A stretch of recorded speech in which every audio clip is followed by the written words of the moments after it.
Today I'll be making a whiskey sour for you. It uses basically 3 ingredients, but we're going to be using 4 today with the addition of egg whites. So we will put 2 ounces of our whiskey of choice, which will be bourbon today.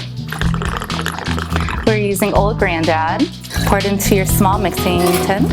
And a whiskey sour is a balance between citrus and sugar. So our citrus will be lemon, 3/4 of an ounce.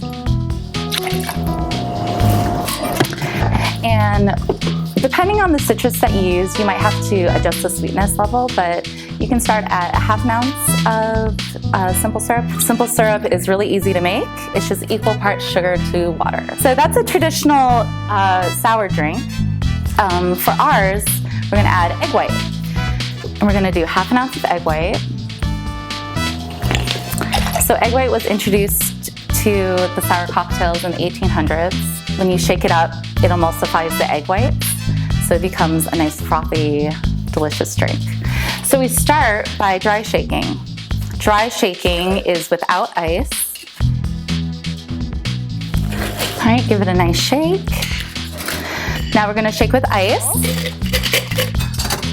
And we wanna shake with ice to make the drink cold and also to dilute the drink.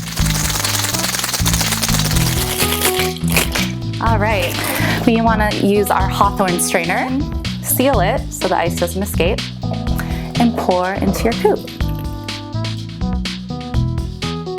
There we go. To complete the drink, you can either garnish with cherry, or you can use bitters. We're gonna use Angostura and put some dots around the drink. Just go through the dots. And there we have it, a whiskey sour.